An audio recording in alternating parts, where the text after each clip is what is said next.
নমস্কার, আমি এই মুহূর্তে রয়েছি এনাদপুরে। এনাদপুরে এক জিম্মেদার দাদা আছে, তার সঙ্গে কথা বলবো। তিনি নাকি সমাজসেবী কাজ করছেন, গরিব মানুষের পাশে থাকছেন। তার সঙ্গে কথা বলে তার মুখেই শুনবো তিনি কি কাজের মানে জনপ্রতি হিসাবে কাজ করছেন আর সমাজসেবী কাজ করছেন, তার মুখ থেকে শোনাচ্ছি। দাদা, আপনার নাম? আমার নাম জিলদার। আপনি কি সমাজসেবী করছেন? আমি কোথায় দেখতে পেলাম গরিব আছে, খাবার কিছু নাই, ওই জন্য আমি হেল্প করি। কি হেল্প করছেন? চাল ডাল কাপড় বাজার, তারও মেয়ের বিয়ে হচ্ছে না, ওইখানেও আমি দাঁড়াচ্ছি পাশে। আর যেখানে দেখতে পেলাম কি অনেক গরম দিন আছে, তাপ, ওই আমি জলও দিচ্ছি সবাইকে। বিভিন্ন এরিয়াতে আমি জল ব্যবস্থা করেছি জল। দাদা, আপনি কি কাজ করছেন? আমি করেই যাচ্ছি, দিন রাতে কাজ করি। আপনি শ্রমিকের কাজ করছেন? শ্রমিক। আপনি শ্রমিক হয়ে এত বড় কাজ করছেন, আপনার তো অনেকটা ইয়ে। আমার স্বপ্ন ছিল কি আমি কাউকে হেল্প করতে পারবো, এই জন্য আমি হেল্প করে যাচ্ছি।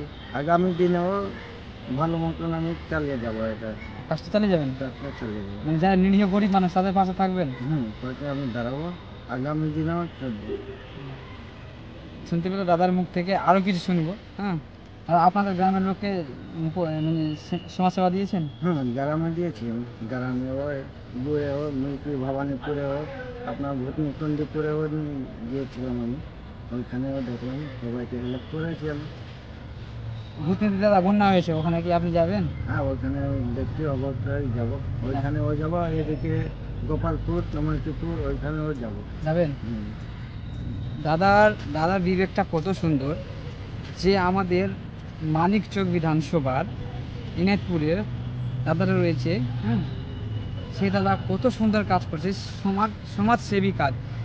হয়তো কোনো মেম্বার করতে পারে না, কোনো প্রধান করতে পারে না, একটা দাদা শ্রমিকের কাজ করছে, লেবারের কাজ করে। দাদা এই এত দাদার বড় উদ্দেশ্য, এই যে উদ্দেশ্যটা নিয়েছে দাদার, তো আজকে সমাজে তার নাম হওয়ার কথা। দাদা, আপনার কি নাম হচ্ছে? নাম হচ্ছে মোটামুটি, অনেকজন আছে কিন্তু নামও করছে। ও কি আছে, নেতা আছে, কি মন্ত্রী আছে, ও নিজের কাজ থেকে দিচ্ছে না। আমি এটা বলতে চাই কি আমি দিন রাতে কাজ করি, ওইখান থেকে আমি নিজের পরিবারও চালাচ্ছি, আর ওইখান থেকে আমি গরিবদেরকে হেল্প করি। দাদা, আপনাকে ভূতনির পক্ষ থেকে আপনাকে অসংখ্য ধন্যবাদ। এরকম পৃথিবীতে এরকম মানুষটা খুবই কম পাওয়া যায়।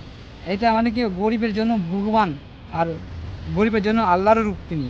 আজকে দাদা যে উদ্দেশ্যটা নিয়েছে, সেই উদ্দেশ্যটা ওর চাই কোনো নেতা মন্ত্রী হতে নিতে পারছে না, কিন্তু এই দাদা একটা নিরীহ গরিব মানুষ, তিনি বিনা যে কাজ করে গরিব মানুষের মা বোনদের পাশে দাঁড়াচ্ছে, যা কেউ মেয়েকে বিয়ে দিতে পারছে না। দাদা, কতটা সাহায্য করছেন টাকা?